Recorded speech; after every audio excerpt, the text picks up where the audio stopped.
नमस्कार, स्वागत है आपका। आप देख रहे हैं हमारा खास कार्यक्रम। मैं हूं आपके साथ दिनेश अवस्थी। यूपी विधानसभा चुनाव 2017 अब अपने आखिरी पड़ाव पर पहुंच चुका है। अब महज 2 चरण ही बचे हैं, यानी कि 6वां और 7वां चरण। और पूर्वांचल में वोट डालने जाने हैं। राजनीतिकों की अगर माने तो यूपी में पूर्वांचल इलाका ही सत्ता का गेट माना जाता है।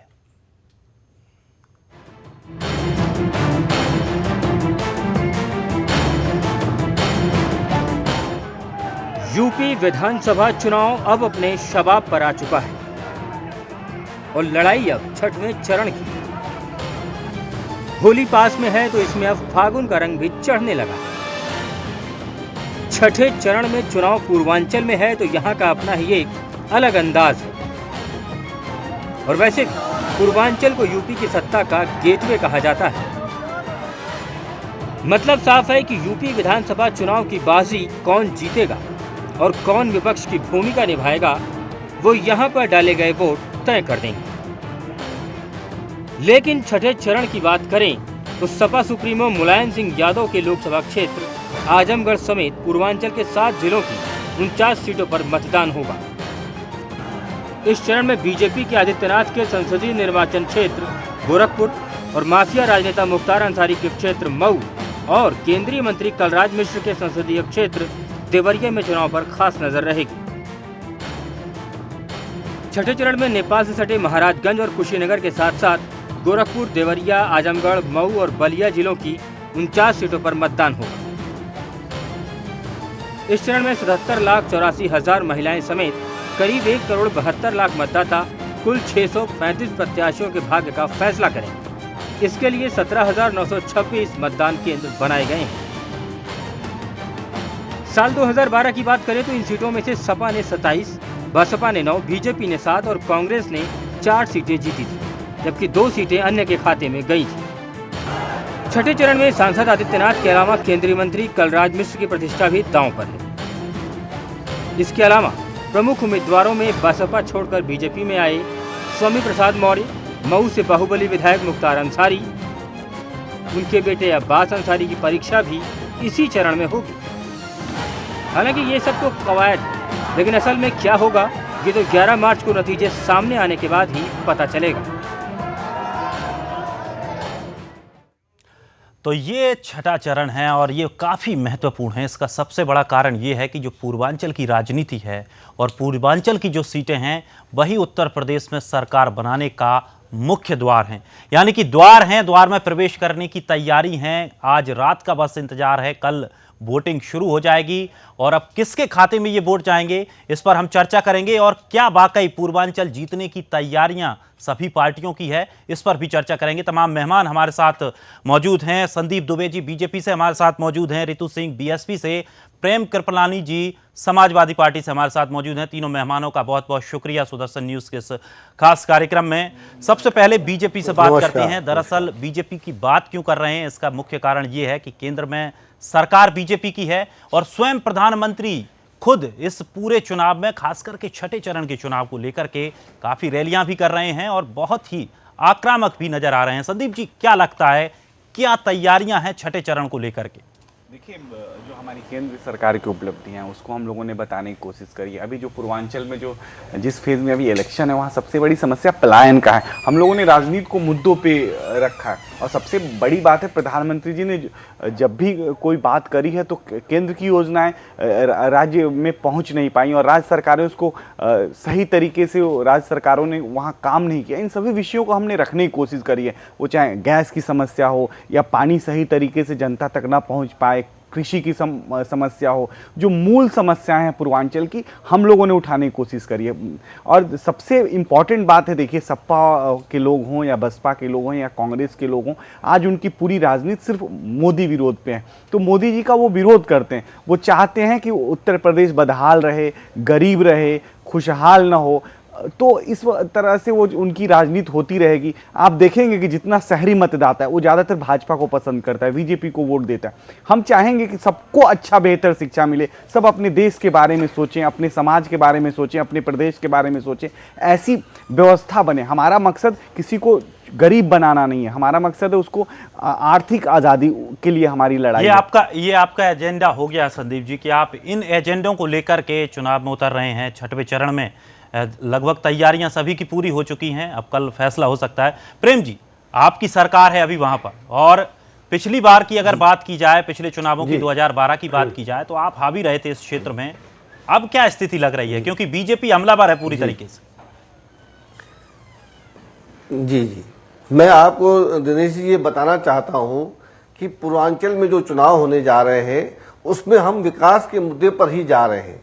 आप जाके देख सकते हैं कि वहां चाहे रोडों का जाल हो, चाहे पुलों का जाल हो, चाहे बिजली की बात हो, सब में माननीय मुख्यमंत्री अखिलेश यादव जी ने काम किया है।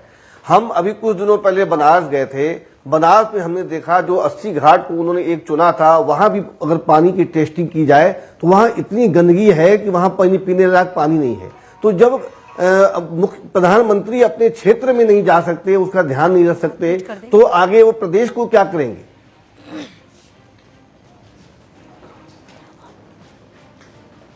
आपकी तैयारी भी लगभग पूरी है, लेकिन जिस तरह से बीजेपी हमलावर है, बसपा भी पीछे नहीं है, क्योंकि पिछली बार बसपा को भी कम से कम सीटें उसकी आई थी, लेकिन सीटों के बाद अब स्थिति ऐसी बन गई है कि बसपा ने जो उम्मीदवार उतारे हैं, हालांकि उनको बताया जा रहा है कि ये दबंगाई उनकी देखी जा रही है कि दबंगाई के तौर पर उतारे हैं, लेकिन उन्होंने जो उम्मीदवार उतारे हैं उससे बसपा को भी कहीं ना कहीं उम्मीद बन रही है कि बसपा भी वापसी कर सकती है। जी, मैं दिनेश जी ये बताना चाहता हूं कि जब अगर अखिलेश जी को थोड़ा भी भ्रम होता तो अब्बास को, यहाँ पर विजय मिश्रा को, या तमाम अन्य ऐसे लोगों को जिनके ऊपर पूरे प्रदेश में जो है एक ब्लेम लगा हुआ है कि वो गलत कार्य में लगे हुए हैं, या मुख्तार जी जेल में हैं, तो वो अगर उनको सिर्फ जीतना ही मकसद होता तो वो उनको भी अपने साथ शामिल करते। लेकिन उन्होंने दृढ़ता से, अपनी इच्छा शक्ति से इन लोगों को जो है अपने साथ नहीं जोड़ा। उनको अपने विकास पे विश्वास है, वहां की जनता पे विश्वास है। वो इस तरह विश्वास करते हैं कि हम, उस जनता चाहती है कि अपराधियों को टिकट न दिया जाए, वहां साफ सुथरे लोग आए, और उसी को लेके उन्होंने वहां बहुत ही पढ़े लिखे और बुद्धिजीवी लोगों को टिकट दिया है और वहां विकास भी किया है। आप देखेंगे, मैं पूछना चाहता हूं माननीय प्रधानमंत्री जी से कि जब बनारस से वो जीते तो बनारस में उन्होंने 3 साल के अंदर क्या किया? प्रेम जी, विकास की आप बात कर रहे हैं, आपने विकास की बात, आप क्या सब शुरू से ही सब पूरी समाजवादी पार्टी विकास को लेकर के बढ़ रहे हैं? क्या विकास के आपने काम किए? जी, विकास वहां आप जाके देखेंगे, तमाम जितने रोड हैं, हमने तो रोड से सर्वे किया है वहां। आज ही प्रधानमंत्री ने निशाना साधा है आपकी बिजली व्यवस्था को लेकर के। आज ही निशाना साधा है कि अगर हाथ लगा दो करंट नहीं आ रहा है। वही लोग जो आपकी पहले बुराई कर रहे थे, बिजली की सही तरीके से बिजली सप्लाई नहीं हो पा रही थी, उसको लेकर के आपने उनके साथ ही गठबंधन कर लिया, और अब आप उन्हीं के साथ मिलकर के कह रहे हैं कि हमने विकास कर दिया। देखिए, हम आपको पहले ही बता चुके हैं, हम अकेले लड़ते तो भी हम अच्छी जीत के साथ आ रहे थे, लेकिन अगर कांग्रेस के साथ हम मिल के चुनाव लड़ रहे हैं तो हम और अच्छी मजबूती से आ रहे हैं। मोदी जी क्यों घबरा रहे हैं? बताइए, एक देश का प्रधानमंत्री ऐसे ऐसे बयान दे रहा है जिससे ये विदेशों में बाहर मैसेज जा रहा है कि भाई आप ऐसे जो बयान दे रहे हैं, अगर ऐसे वास्तविकता होगी तो भारत देश में कौन आएगा? चुनाव एक अपनी जगह है, लेकिन भारत देश में प्रेम जी, भारत देश में कोई आए ना आए, लेकिन उत्तर प्रदेश में कोई नहीं आ सकता। कानून व्यवस्था इतनी खराब है। आपने डायल 100 का आप दुहाई दे रहे हो, आप कह रहे हो हमने 1090 सुविधाएं करी हैं कि पुलिस तुरंत पहुंचेगी, 100 नंबर पर फोन लगाइए। अब आपके ही मंत्री भागते फिर रहे हैं, उनका पता नहीं चल पा रहा है। क्या उत्तर प्रदेश की पुलिस उन्हें नहीं ढूंढ पा रही? नहीं, उत्तर प्रदेश की पुलिस उनको क्यों नहीं ढूंढेगी? आप देख रहे होंगे कि भाई पुलिस के हाथ में है और इसमें कोर्ट का दखल है। कोर्ट ने जब आदेश दिया है, कोर्ट ने तो आदेश दे दिया है, आप गिरफ्तार कीजिए। जब वो वक्त आएगा, जी वक्त आएगा तो गिरफ्तार वो हो जाएंगे, कुछ दिनों के अंदर वो अपने आप आ जाएंगे, क्योंकि एक जांच चल रही है। भाई यानी कि आपको प्रेम जी, आपको पता है कि गिरफ्तारी कब करवानी है, कब ये चीजें हैं। खैर, इस मुद्दे पर अभी सर थोड़ा सा फोकस करते हैं। बीएसपी से हमारे साथ रितु जी इससे ये तो पता चल गया कि सपा सरकार का शासनकाल कैसा है। ये अपने ही मंत्री जिन्हें क्या कहते हैं अखिलेश जी ने पहले निकाला था, फिर उन्हें लिया और आज उनके प्रचार के लिए भी गए, तो उस मंत्री की गायत्री प्रजापति का इतना बड़ा आरोप लगने के बाद भी वो बाहर घूम रहे हैं। तो इनका जो शासनकाल है वो किस तरह का है ये सामने दिखाई दे रहा है लोगों को। दूसरी बात, इन लोगों पे आप अपने आप को 27 देखिए, आपने जो आप मेरी बात अपने आप को सुनेंगे, मैं आपकी देखिए। बात में नहीं बोली थी, शांति से आप सुनिए, उसके बाद आप जवाब दीजिए। 27 आपने सीट्स अपराधियों आपको को टिकट मिली। देके ये साबित कर दिया मैं आपको- कि आपके आप- लिए सत्ता में आना आवश्यक है। मैं आपको ये आपके कह रही लिए हूँ, मैंने कोई आपकी बात सैद्धांतिक सुनी, मूल्य नहीं रह मैं गया बीच है। में बोली, इतने बौखलाहट क्यों है आप में? आप बात सुनिए पहले, फिर जवाब दीजिए मुझे। 27 सीटों पे आप जीते, आज उस प्रदेश की हालत क्या है सामने लोगों को दिखाई दे रहा है। आप लोगों को गठबंधन की जरूरत क्यों पड़ी? इसलिए पड़ी क्योंकि आपने 5 साल में यूपी को जो बदहाल, जो जिस तरह से आपने उस यूपी की हालत कर दी है वो सबके सामने है। और बीजेपी इनको 73 एमपी यूपी में दिए। आज मोदी जी एक देश के प्रधानमंत्री होने के, वो देश के प्रधानमंत्री हैं, ना कि बीजेपी के प्रधानमंत्री हैं। वो इस तरह की मार्केटिंग कर रहे हैं, इस तरह की ऐड कर रहे हैं जैसे कि पता नहीं क्या हो गया। सुबह उठते हैं और क्या कहते हैं, डेली के डेली जब से वो हुई है तब से उनकी ऐड शुरू हो गई है। तो वो देश के प्रधानमंत्री ना होकर आजकल ऐसा लगता है बीजेपी के प्रधानमंत्री है। इनसे पूछिए, बीजेपी वालों से, विकास की बात कर रहे हैं। इन्होंने तो क्या कहते हैं 73 एमपी इनको भी चुन के दिए। इन्होंने कितना विकास किया? इन्होंने गांव गोद लिए। मोदी जी ने हर रितु जी, नहीं गांव गोद लिया। रितु जी, आप बताइए रितु जी, नहीं, पहले मेरी बात पूरा होने दीजिए। आपकी बात कि पूरी, गांव आपकी जब बात पूरे पूरी होगी, लेकिन गांव को जब इन्होंने गांव गोद लिया तो आपकी फिर बात इन्होंने पूरी विकास होगी। क्यों नहीं किया? एक- और 5 साल जब हमने शासन करा, जो हमने काम किया उस पे तो ये लोग सपा सरकार से पॉलिश तक नहीं कर ये पाए। चीजें रितु जी, चुनाव प्रचार के दौरान ये वाद विवाद हो गया है। आप ये बताइए, बसपा किस तरीके से पूर्वांचल में जीत सकती है? क्या लग रहा है बिल्कुल, बसपा का सपा समीकरण क्या है? सरकार ने सपा को भी तो चांस दिया ना। इन्होंने क्या करा? हमारे लोगों ने जो काम किया, इन लोगों ने तो उस पर पॉलिश भी नहीं करी। और भाजपा सिर्फ नारों की और क्या कहते हैं जुमलों की राजनीति कर रही है। मोदी जी भी सुबह उठते हैं, सिर्फ वो देश के प्रधानमंत्री होने पर, एक जो भी पार्टी है, क्षेत्रीय पार्टी हो, लेकिन है तो उनका परिवार। वो सुबह से शाम उठते हैं, जिस भी रैली में जाते हैं एक दूसरे पर ब्लेम थोपते हैं। आपकी ब्लेम करते आपके बुनियादी सिद्धांत क्या है? किन चीजों को लेकर के आप अब कह सकती हैं कि पूर्वांचल में लोग आपको चुने? सपा को पिछली बार चांस दिया, आपको क्यों चांस दें? अरे हमने जो यूपी में किया, आप बताइए कभी किसी भी, आज इन्होंने कहा क्या कहते हैं बीजेपी के कि शहरों में लोग इन्हें वोट देते हैं। इन्होंने गांव का विकास ही नहीं करा तो गांव के लोग इनको वोट कैसे देते? आप हमने बताइए कहा कि बहन जी, आपने गांव का एक विकास मिनट, नहीं किया, आप लोगों ने बहन जी, सोचा ही नहीं। एक ऐसी सपा बसपा के हमारी लोग की गांव पार्टी भी थी उनका भाजपा। पार्टी। आप नेट उठा के देखिए, आप गरीब बना के भाजपा और ऐसी राज पार्टी करने की थी नीति पे जिसने काम करती अंबेडकर गांव से लेके पहली बार गांव के विकास की नींव रखी थी। तो फिर लोगों को फिर 2-2 कमरों के मकान दिए। जब बसपा ने गांव का विकास कर दिया, गरीबों का विकास कर दिया, फिर गरीबी है क्यों? ये आखिर कम क्यों नहीं आप हुई? मैं बताइए, हमने तो शुरुआत की ना, हमने शुरुआत की। इन लोगों ने तो उस प्रदेश को बद से बदतर कर दिया। और भाजपा के 73 एमपी आने के बाद, गांव लेने के बाद विकास ही नहीं हुआ।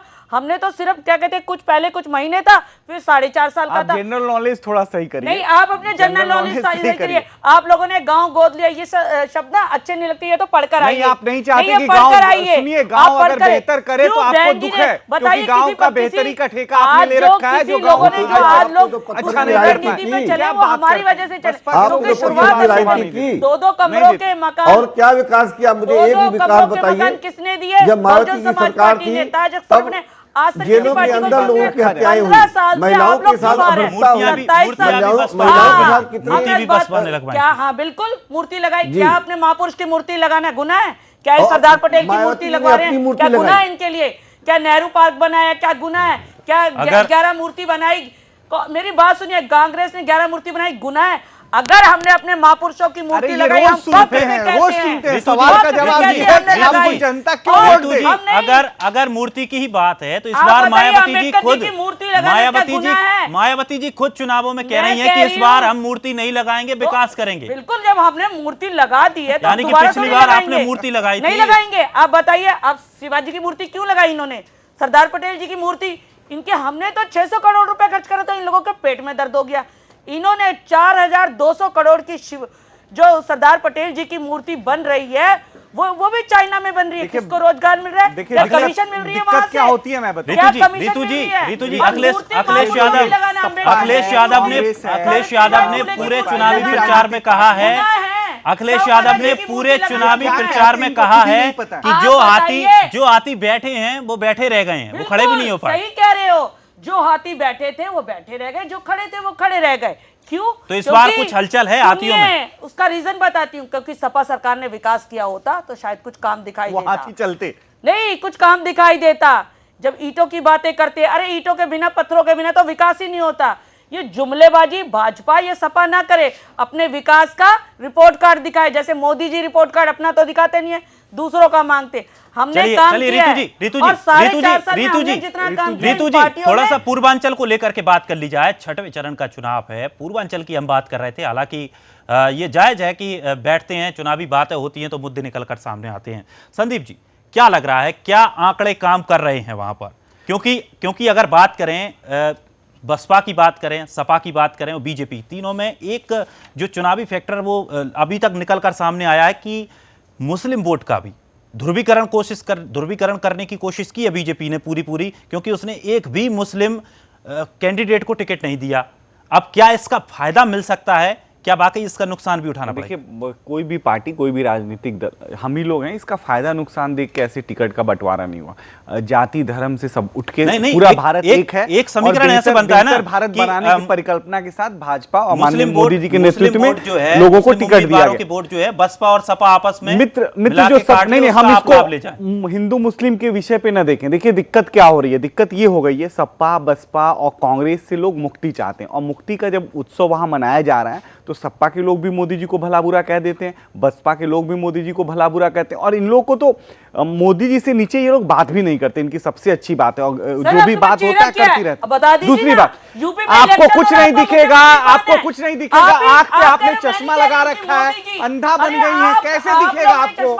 आपको देखने के लिए वहां गांव में जाना होगा, आपको देखने के लिए वहां जाना पड़ेगा। देखिए, आप मऊ के बारे में क्या जानती है बताइए, इतना बोल रही है। मऊ की भौगोलिक स्थिति आप बता दीजिए, देवरिया की भौगोलिक स्थिति आप बता दीजिए, आप बताइए महाराजगंज की भौगोलिक स्थिति बता दीजिए। आप नहीं है वहां के मुद्दों के बारे में आप बात करेंगे। उनको ऐसा क्या डर था जी? अरे भैया, वहाँ की सबसे बड़ी समस्या है वहाँ के नौजवान बेहतर शिक्षा कैसे पाए, वहाँ के घरों में बिजली कैसे आए, वहाँ के लोगों का पलायन कैसे रोका जाए, इस विषय पे भाजपा के लोग कुछ कहते हैं। संदीप जी, रितु जी, एक छोटे से ब्रेक के लिए रुक रहे हैं। रितु जी, एक छोटे से ब्रेक के लिए रुक रहे हैं, और इस पूरे विषय पर हालांकि चर्चा नहीं हो पा रही है, लेकिन खासकर को पूर्वांचल को लेकर के क्या समीकरण बन सकते हैं, क्या समीकरण बनने वाले हैं। तीनों पार्टियों के मेहमान हमारे साथ मौजूद हैं। ब्रेक के उस पार भी लगातार इस विषय पर चर्चा जारी रहेगी। जल्द वापस आते हैं।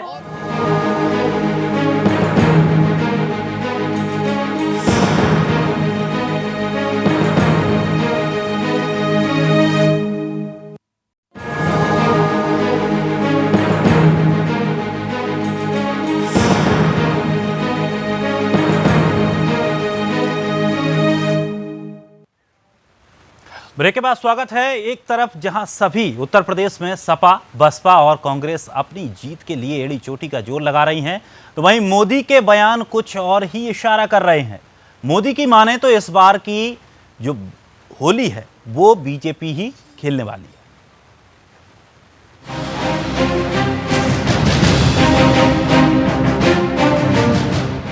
जो कुछ भी हो, लेकिन मोदी का इशारा कुछ और ही कह रहा है। मोदी की माने तो इस बार की होली वो ही खेलने वाले हैं।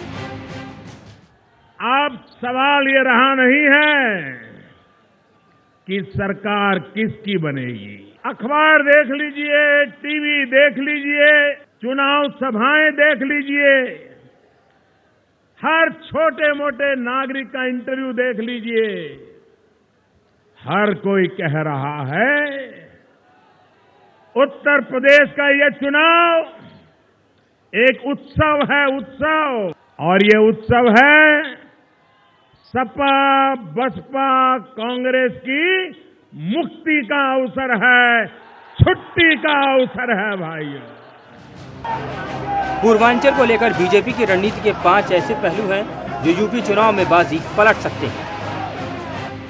मोदी इफेक्ट। 2014 के आम चुनाव को दोहराते हुए एक बार फिर बीजेपी मोदी इफेक्ट को ही आगे बढ़ा रही है और विधानसभा चुनाव में भी वही जादू चलाने पर पूरा जोर लगाया जा रहा है।